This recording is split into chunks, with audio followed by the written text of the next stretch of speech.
कुछ समय से गांव के सभी लोग बहुत परेशान थे, क्योंकि रात होते ही उनको उनकी छत पर किसी के चलने का एहसास होता। चलने के साथ पायल खनकने की आवाज भी आती, लेकिन डर के मारे किसी की हिम्मत नहीं होती कि वो छत पर जाकर देखे आखिर मामला क्या है। फिर एक दिन राजू और उसकी पत्नी सीमा सो रहे होते हैं। अजी अजी सुनिए, सोने से पहले सभी खिड़की और दरवाजे बंद कर दीजिएगा। गांव में बहुत डर का माहौल है। न जाने कौन चुड़ैल है जो लोगों की छतों पर घूमती है, कहीं वो अंदर आ गई तो। चल बेवकूफ डरपोक कहेंगी, मैं ढकोसलों से नहीं डरता। अगर हमारी छत से आवाज आई तो मैं खुद जाकर उस बहरूपिये का डंडा मारकर सर फोड़ दूंगा।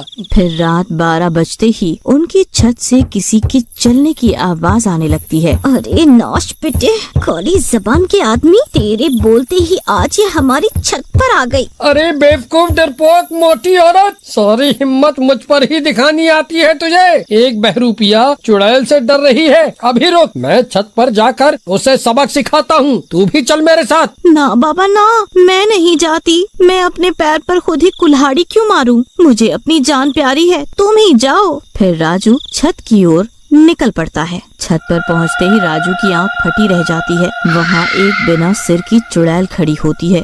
उसका सिर उस चुड़ैल ने अपने हाथ में लिया होता है। आज मुझे मेरा पहला शिकार मिला। आ गया तू, आज तो मजा ही आ गया। अब तेरे शरीर की मदद से मैं पूरे गांव पर कब्जा कर पाऊंगी। नहीं नहीं चुड़ैल जी, मुझसे गलती हो गई। मेरे बीवी बच्चों का क्या होगा? मुझे माफ कर दो चुड़ैल जी। तेरी हिम्मत कैसे हुई मेरी सैर के टाइम मेरे सामने आने की? अब तुझे तेरी गलती की सजा जरूर मिलेगी। फिर चुड़ैल उसे अपने काले जादू से जादुई रस्सी में बांध देती है और उसे लेकर उड़ जाती है। सीमा, सीमा। फिर उसकी आवाज सुन के सीमा खिड़की के पास आती है। खिड़की से बाहर का नजारा देखकर वो हैरान परेशान हो जाती है। वो देखती है चुड़ैल उसके पति को उड़ाकर ले जा रही है। हाय हाय, मैं लुट गई, मैं बर्बाद हो गई। वो चुड़ैल तो मेरे पति को ही उठा के ले गई। अब मैं क्या करूं? हे ईश्वर, अब मैं क्या करूं? मेरी मदद करो। सुबह होने पर ये बात पूरे गांव में फैल जाती है। अरे भाइयों, वो चुड़ैल कहाँ ले गई होगी राजू को? मुझे तो बहुत डर लग रहा है। मुझे लगता है वो चुड़ैल अभी तक राजू को चट कर गई होगी। सुनो भाइयों, हमें डरने की बजाय समझदारी से काम लेना होगा, तभी हम उस मायावी चुड़ैल का सामना कर पाएंगे। फिर शाम होते ही गांव के कब्रिस्तान से राजू की आवाजें आने लगती है। बचाओ बचाओ, अरे कोई तो सुनो, बचाओ मुझे।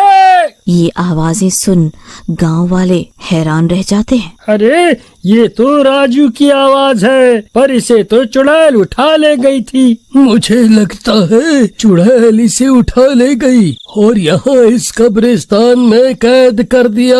हमें चलकर उसे बचाना चाहिए। पर भाई, इस कब्रिस्तान में जाएगा कौन? भला अपनी मौत को कौन दावत देगा? हमें ही जाना होगा और राजू को छुड़ा के लाना होगा। आखिर वो भी हमारा ही साथी है। फिर वो दोनों कब्रिस्तान की ओर चल देते हैं। वहाँ से राजू की आवाजें आ रही होती हैं। बचाओ बचाओ बचाओ बचाओ। जैसे जैसे वो आगे बढ़ते हैं, उन्हें और खतरनाक आवाजें आने लगती हैं और तेज हवाएं चलने लगती हैं। भाई, मुझे तो बहुत डर लग रहा है, चलो वापस चलते हैं। डरो मत भाई, अब यहाँ तक आ गए हैं तो राजू भाई को लेकर ही चलेंगे।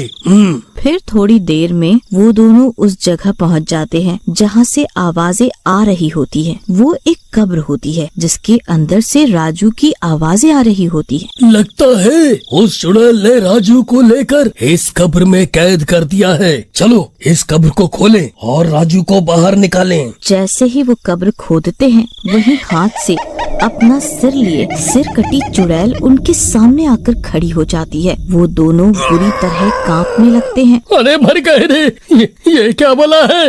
भागो भागो। वो भागने की कोशिश करते हैं लेकिन चुड़ैल उसकी मायावी शक्तियों से उन्हें एक ही जगह से चिपका देती है। मूर्खों, तुम यहाँ से नहीं हिल सकते। मैंने तुम्हें अपनी जादुई शक्तियों से चिपका दिया है। अब तुम मेरा भोजन ही बनोगे राजू की तरह। चुड़ैल जी, पर आपकी कब्र से तो राजू की आवाज आ रही थी। हम तो उसकी आवाज सुनकर यहाँ आ गए। हमें माफ कर दो चुड़ैल जी। वो तो मैंने गांव वालों को भोजन बनाने के लिए चाल चली थी। मुझे पता था तुम गांव वालों को राजू के बारे में पता चल गया होगा और तुम इंसान बहुत चालाक होते हो। तुम अब छत पर नहीं आओगे, इसलिए मैंने चालाकी से तुम्हें यहाँ बुला लिया। मैं हूँ इस कब्रिस्तान की जिंदा लाश। इस पूरे गांव पर अब मेरा ही राज होगा। फिर वो चुड़ैल उन दोनों गांव वालों को अपनी कब्र में अपने साथ बंद कर लेती है। उन दोनों गांव वालों को लौटता ना देख सभी गांव वाले डर जाते हैं। भाइयों, मुझे लगता है कुछ अनहोनी हो गई है हमारे साथियों के साथ। अब तो राजू की भी आवाज नहीं आ रही, एकदम सन्नाटा हो गया है। हाँ भाई, मुझे लगता है हमें गांव के पंडित जी के पास चलना चाहिए। वही हमें इस मुसीबत से छुटकारा दिलाने में मदद कर सकते हैं। फिर वो सब गांव के पंडित जी के पास पहुंच जाते हैं। पंडित जी, मदद करें। गांव में कोई चुड़ैल आ गई है। उसने गांव के 3 लोगों को गायब भी कर दिया है। अब आप ही कुछ मदद कर सकते हैं, नहीं तो क्या मालूम वो अगला नंबर किसका लगा दे। फिर पंडित जी उनकी बातें सुनकर अपनी आंखें बंद करते हैं और अपनी दिव्य शक्ति से और अपनी दिव्य दृष्टि से चुड़ैल की हरकतें देख लेते हैं। सभी गांव वाले हाथ जोड़े खड़े रहते हैं। फिर कुछ मिनटों के बाद पंडित जी अपनी आंखें खोलते हैं।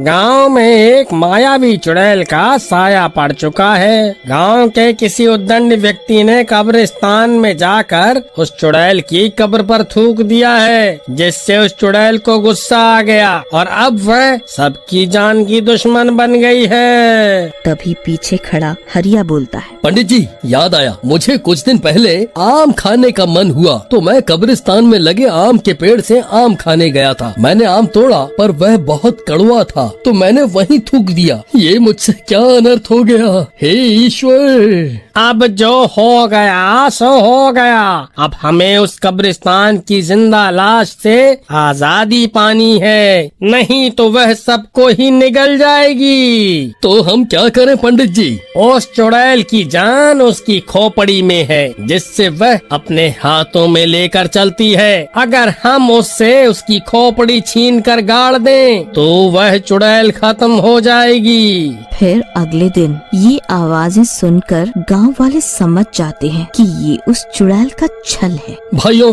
अब क्या करें? कुछ ना कुछ तो करना ही होगा। हरिया भाई, आज तुम और मैं चलते हैं। मैं चुड़ैल के सामने जाऊंगा और जैसे ही वह चुड़ैल प्रकट होगी तुम पीछे से जाके उस चुड़ैल को डंडा मार के उसकी खोपड़ी को नीचे गिरा देना। फिर मैं जल्दी से उसकी खोपड़ी को बोरी में बंद करके भाग जाऊंगा। क्यों, कैसी लगी मेरी तरकीब? अच्छी तरकीब है। चलो आज हम इस चुड़ैल के आतंक से गाँव वालों को बचाएं। फिर वो दोनों जाते हैं। हरिया पहले ही पेड़ के पीछे छुप जाता है और भीम उस ओर चला जाता है जहाँ से आवाज आ रही होती है। उसके वहाँ पहुँचते ही वो चुड़ैल वहाँ आ जाती है।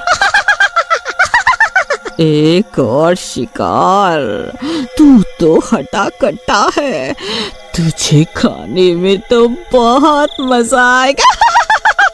इतने में पीछे से हरिया आकर डंडे से उसकी खोपड़ी पे मारकर उसे नीचे गिरा देता है और भीम जल्दी से उसे बोरी में भर लेता है। जाने दो, जाने दो, छोड़ दो मुझे, मैं किसी को नहीं छोड़ूंगी, मेरी खोपड़ी छोड़ दो, मेरी खोपड़ी छोड़ दो। फिर वो सब उस खोपड़ी को कब्रिस्तान में गाड़ देते हैं और सभी फैसला करते हैं कि अब से कोई भी कब्रिस्तान में नहीं आएगा।